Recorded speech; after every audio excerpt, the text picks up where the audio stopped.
Welcome back to Foxhole, everybody. I'm your host, the Housecoat Gamer, and today we are taking a look at a selection of tanks from Foxhole. Yes, Takeshi Yamato here. Jordan is not here because, well, one, his computer's having issues and he's trying to fix them. And normally we would have waited for him, but that brings us to the second point. We're we're working against a clock here. In approximately 30 minutes, this server is going to reset.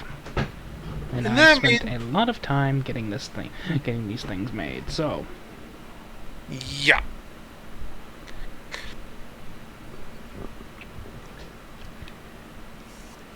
nothing personal, Jorn.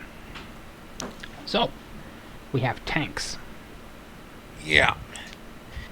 And honestly, the most I know about tanks is from Valkyria Chronicles 1 and 2.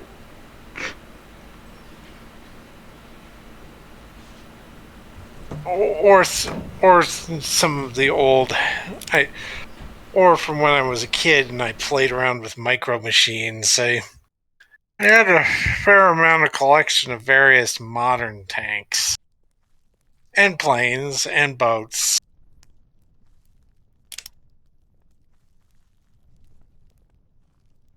Well, every single one of these tanks seems to be based off of a real-life analog, or at least a hybridization of the two. This thing, for example, The one you're kind of. right the one you're right next to? Yes, it's the Scout tank, Okay. designated as the King Spire 2. Okay. It's armed with a 50 caliber machine gun, has a large radio antenna, and has a two-man crew. There's only one real tank that I'm familiar with that actually resembles this thing quite well.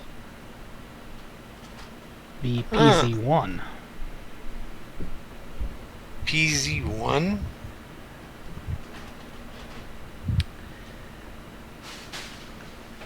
Panzerkampfwagen Mark 1. Oh, German tank pre-World War II. gotcha. Of course, the PZ-1 didn't have a large circular radio antenna like this thing does. Right. I'm also fairly sure it didn't have a 50 caliber machine gun as its primary armament. Yeah. Early tanks probably didn't.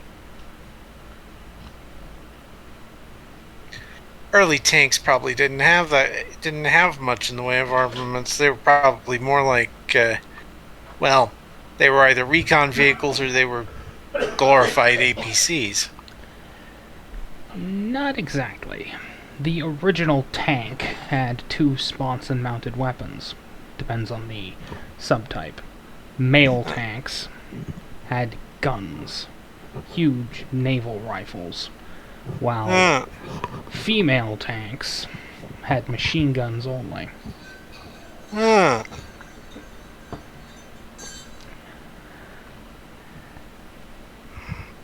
That said, I'm well aware these are all Warden vehicles.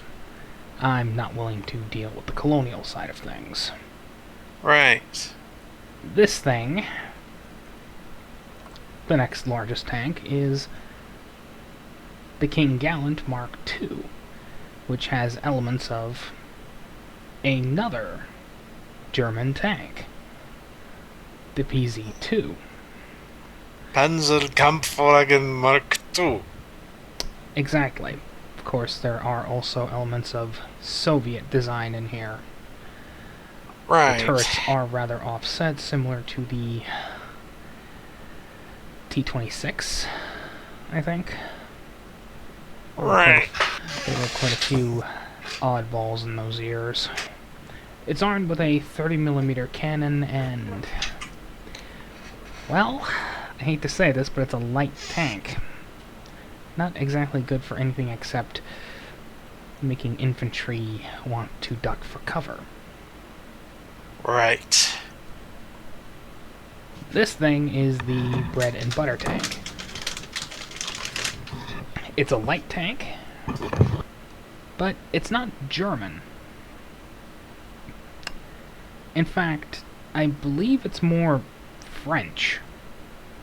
It's the turret design. Huh. Yeah, I can see the different turret.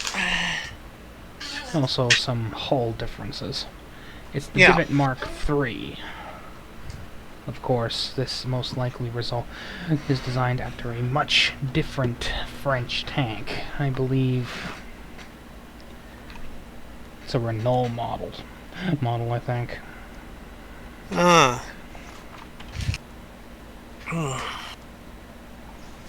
someone running around. Yeah, people want to take a look at the tanks I've built, or steal them for their own personal enjoyment. It looks like a Renault R70, R35, except it has a much larger gun. Right. Yeah, the Wardens use a strange mix of French and German designs, which is odd. And then we come to the big French tank. Right. This is most definitely a French tank. The heaviest mainline vehicle in use by the Wardens, the Silverhand Mark VI, armed with a 68mm cannon, a 40mm cannon. It is very much based on the Char B1.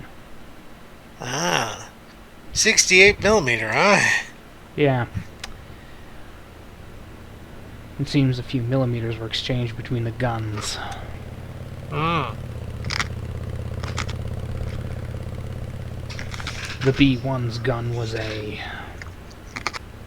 believe it was a 37mm cannon, while the one in the hull was a 75.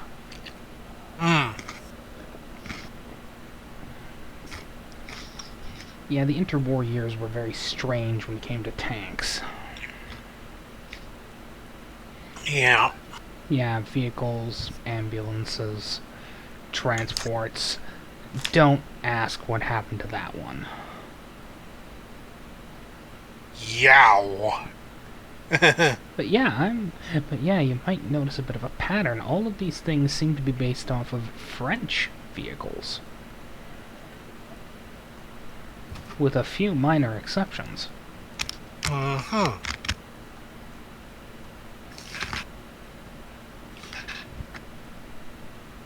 That truck, the Dun, French, is clearly based off of French design. The ambulances, I think those are more universal, but they're most definitely seen in French hands. Could be British, though. Right.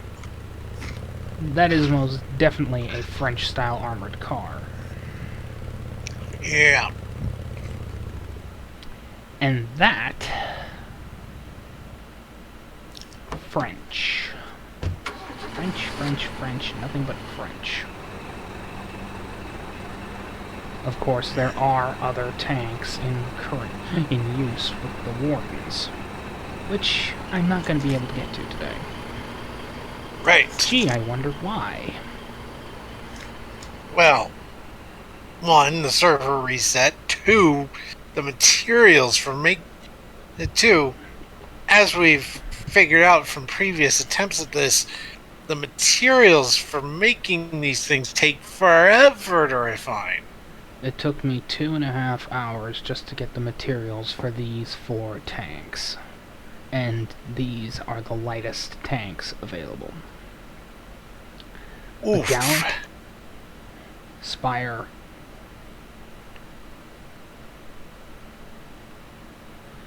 Silverhand is the most expensive of the lot. Yeah. If we want to talk about more tanks, well, another place we could go to talk about tanks would be, well, the game I mentioned earlier, Valkyria Chronicles.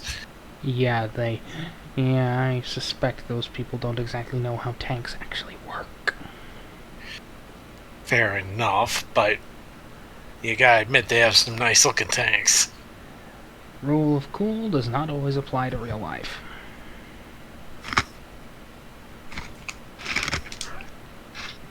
Tis a fact of life.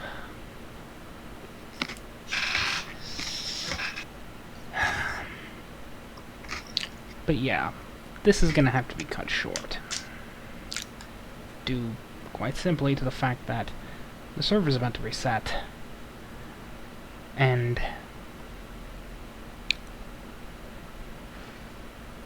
well, there's not much I can do. Yeah, we don't have enough materials to make more.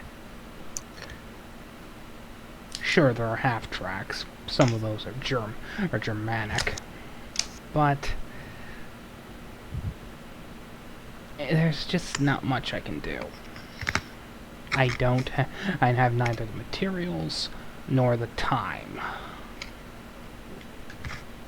I do apologize to Foxhole players who are watching this.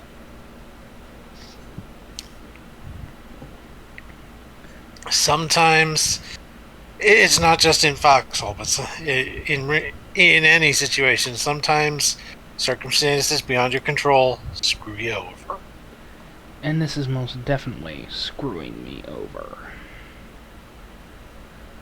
I can't even demonstrate these things firing their main weapons.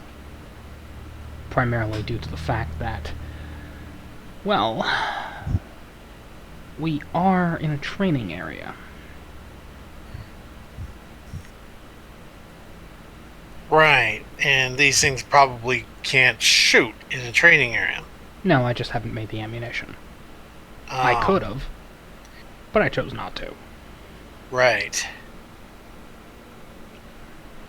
I was a little more focused on getting the tanks themselves built. Fair enough. Hopefully, when the server resets, they will still be here and people will be able to enjoy vehicle training. If they are nuts, then Ron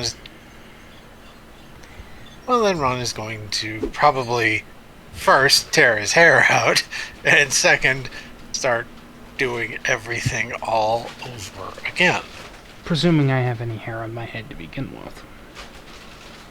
Oh, I did not know that.